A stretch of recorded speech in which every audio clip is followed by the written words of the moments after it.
மாணவர்கள் எவரும் போதைக்கு அடிமையாகாதீர்கள்.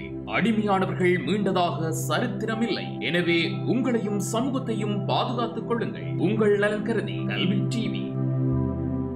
வணக்கம் பிள்ளைகள். எங்களுடைய அரசியல் விஞ்ஞான இன்றைய வகுப்பிலே நாங்கள் அரசறிவியலிலே உள்ளடக்கப்படுகின்ற உபத்துறைகள் தொடர்பாக கலந்துரையாட இருக்கின்றோம். அரசியல் விஞ்ஞான பாடப்பிறப்பானது ஏராளமான உபத்துறைகளை உள்ளடக்கியதாக இருக்கு. அந்த உபத்துறைகள் தொடர்பாக அதிலும் குறிப்பாக அரசறிவியலோர் அறிமுகம் என்று சொன்னால் உங்களுக்கு அரசறிவியலிலே உள்ளடக்கப்படுகின்ற உபத்துறைகள் என்று 20 புள்ளிக்கான ஒரு கட்டுரை வினவப்பட்டால் நீங்கள் அறிமுகப்படுத்த வேண்டிய விடயம் அரசறிவியல் தொடர்பாக. அப்ப அரசறிவியல் என்றால் என்ன, அரசறிவியல் எங்கே எப்போது தோற்றம் பெற்றது, அரசறிவியல் கற்கையினுடைய ஆரம்ப கர்த்தாக்கள், அரசறிவியலிலே உள்ளடக்கப்படுகின்ற 2 கருத்தியல்கள் அல்லது அர்த்தப்படுத்தல்கள், அது தொடர்பாக நாங்கள் இன்றைய வகுப்பிலே கலந்துரையாட இருக்கின்றோம்.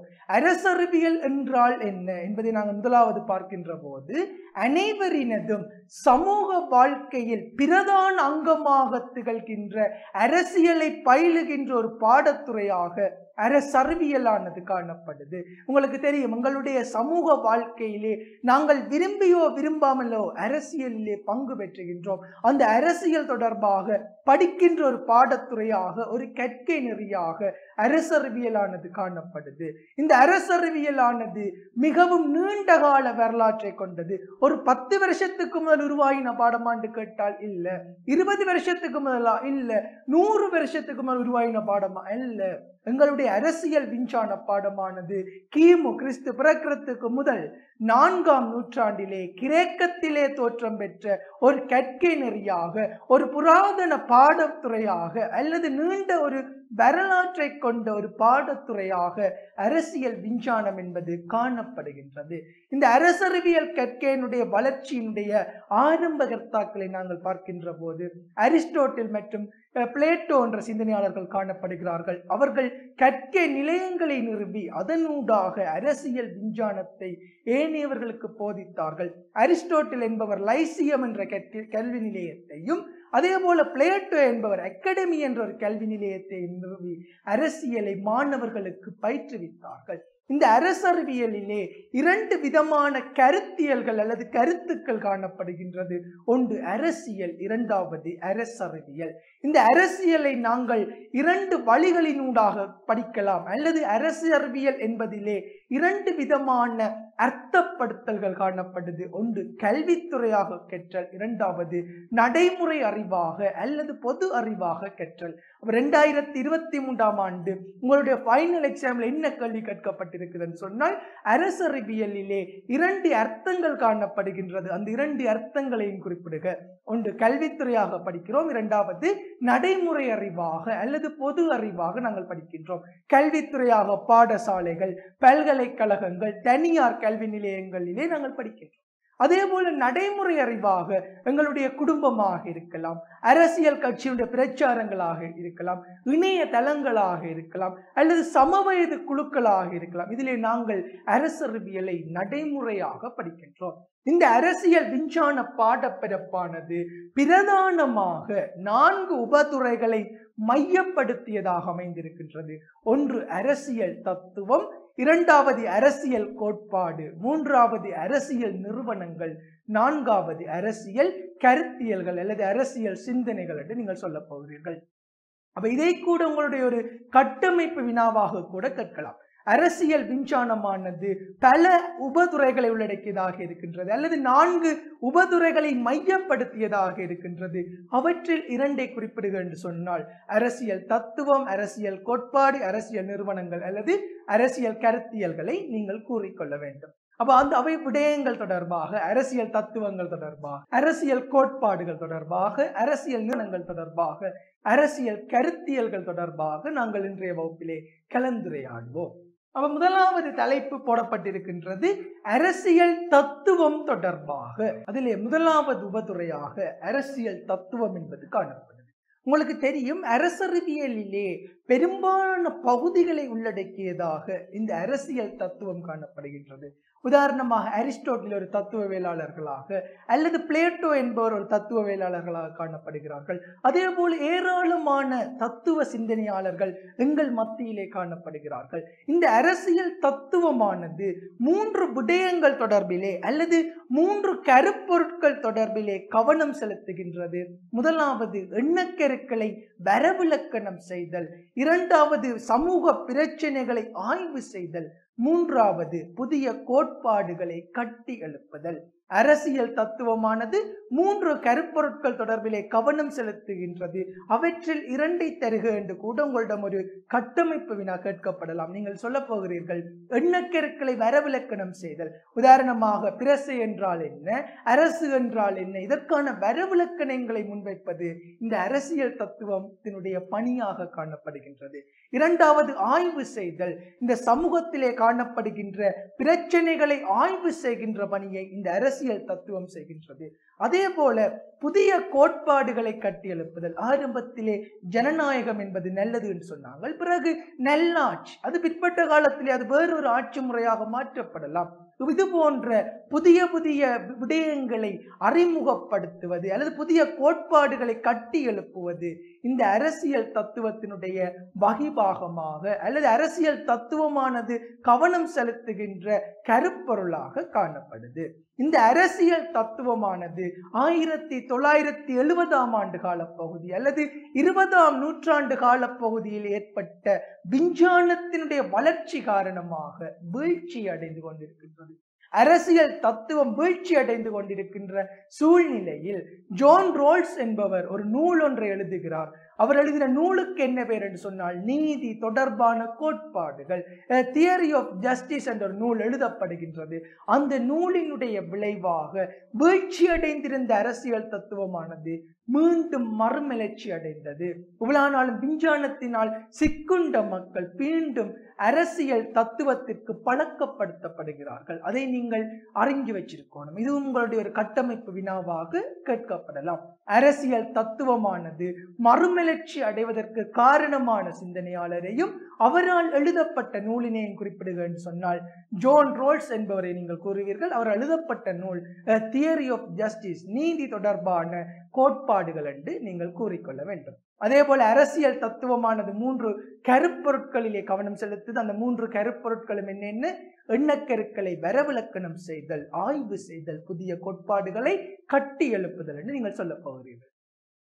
அடுத்த தலைப்பு பிள்ளைகள் அரசியல் கோட்பாடு. இந்த சமூகத்திலே ஏராளமான கோட்பாடுகள் இருக்கலாம். ஒரு மலை தொடர்பாக ஒரு கோட்பாடு இருக்கும், இயக்கங்கள் தொடர்பாக கோட்பாடுகள் இருக்கும். அதே போல அரசியல் விஞ்ஞானத்திலேயும் ஏராளமான கோட்பாடுகள் காணப்படுது.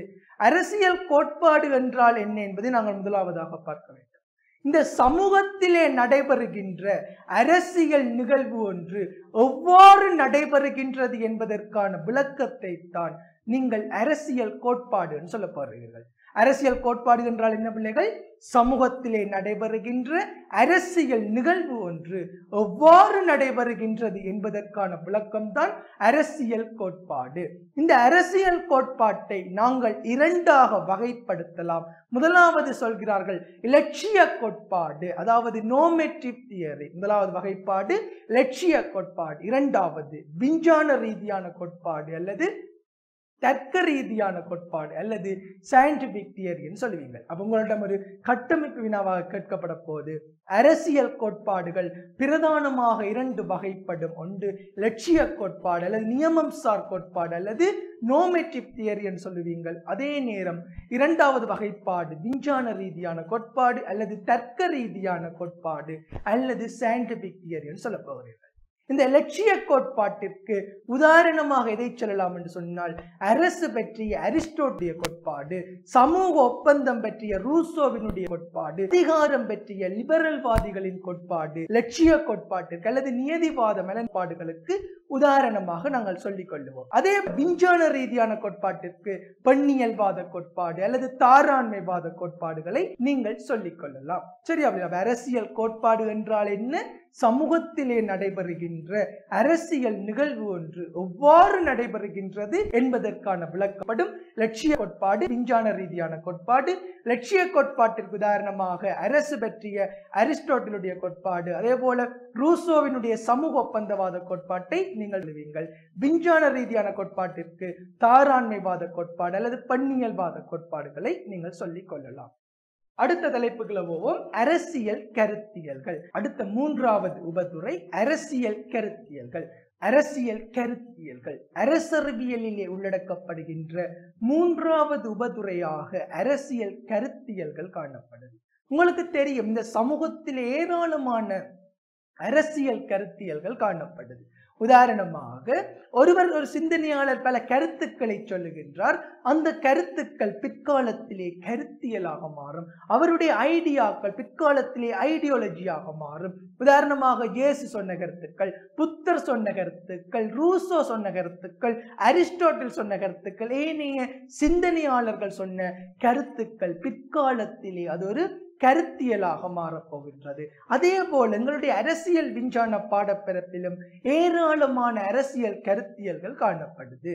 அரசியல் கருத்தியல் என்றால் என்னென்று சொன்னால், ஒருவர் அல்லது பலரால் முன்வைக்கப்பட்ட அரசியல் கருத்துக்களினுடைய தொகுதியை தான் நீங்கள் அரசியல் கருத்தியல் என்று சொல்ல போகிறீர்கள். அரசியல் கருத்தியல் என்றால் என்ன?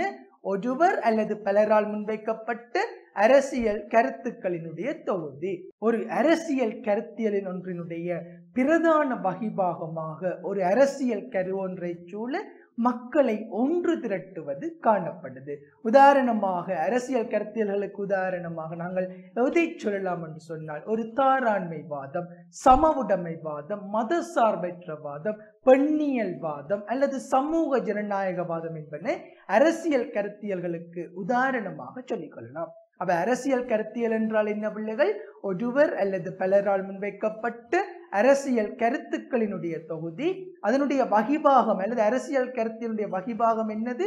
ஒரு அரசியல் கரு ஒன்றை சூழ மக்களை ஒன்று திரட்டுவது. அரசியல் கருத்தியல்களுக்கு உதாரணமாக 2ஐ குறிப்பிட சொன்னால் நீங்கள் தாராண்மைவாதத்தையும் மத சார்பற்றவாதம் அல்லது சமவுடைமைவாதத்தை நீங்கள் கூறிக்கொள்ளலாம். அடுத்த தலைப்பு என்னென்று சொன்னால் அரசியல் நிறுவனங்கள் தொடர்பாக அரசறிவியலிலே உள்ளடக்கப்படுகின்ற 4வது உபதுறையாக அரசியல் நிறுவனங்கள் காணப்படுது. இந்த சமூகத்தில் ஏராளமான நிறுவனங்கள் இருக்கலாம். மத நிறுவனங்கள், சமூக நிறுவனங்கள், பொருளாதார நிறுவனங்கள், அரசியல் நிறுவனங்கள். எங்களுடைய உபதுறைகளிலே எது உள்ளடங்கப்பட்டிருக்கின்றது என்று சொன்னால் அரசியல் நிறுவனங்கள். அரசியல் நிறுவனங்கள் என்றால் என்னன்னு சொன்னால், எந்த ஒரு சமூகத்தினதும் அரசியலானது நிறுவனமயப்படுத்தப்பட்டிருக்கும் அவை அரசியல் நிறுவனங்கள் என்று அழைக்கப்படும். இந்த அரசியல் நிறுவனங்களை நாங்கள் பிரதானமாக 2ஆக வகைப்படுத்துவோம். முறைசார் நிறுவனங்கள், முறைசாரா நிறுவனங்கள். முறைசார் அதாவது சில வரையறைகளுடன் கூடிய, சில விதிகளினுடன் கூடிய நிறுவனங்களை நாங்கள் முறைசார் நிறுவனம் என்று சொல்லுவோம். உதாரணமாக பாராளுமன்றம், அமைச்சரவை, மந்திரி சபை என்பது முறைசார் நிறுவனங்களாக காணப்படுகின்றது. அதே போல முறைசாரா நிறுவனங்களாக குடும்பம், குலம், சாதிய கட்டமைப்புகள் இவை முறைசாரா நிறுவனங்களுக்கு உதாரணமாக கூறிக்கொள்ளலாம். இதற்கு மேலதிகமாக ஒரு நாட்டினுடைய ஜனநாயகத்தின் ஸ்திரத்தன்மைக்காக அரசியல் கட்சிகள், அமுக குழுக்கள், சிவில் சமூகம் போன்ற அரசியல் நிறுவனங்கள் காணப்படுது. இந்த அரசியல் நிறுவனங்களிலே ஒரு அதிகாரத்தினுடைய ஒரு மைய நிறுவனமாக, இந்த அரசியல் நிறுவனங்களிலே மேலான நிறுவனமாக அரசு என்ற நிறுவனம் காணப்படுது. அப்ப அரசியல் நிறுவனம் என்றால் என்ன பிள்ளைகள்? எந்த ஒரு சமூகத்தினதும் அரசியல் நிறுவனமயப்படுத்தப்பட்டிருக்கும் அவை அரசியல் நிறுவனங்கள் என்று அழைக்கப்படும். இந்த அரசியல் நிறுவனங்கள் முறைசார் நிறுவனம், முறைசாரா நிறுவனம் என்று அழைக்கப்படுகின்றது.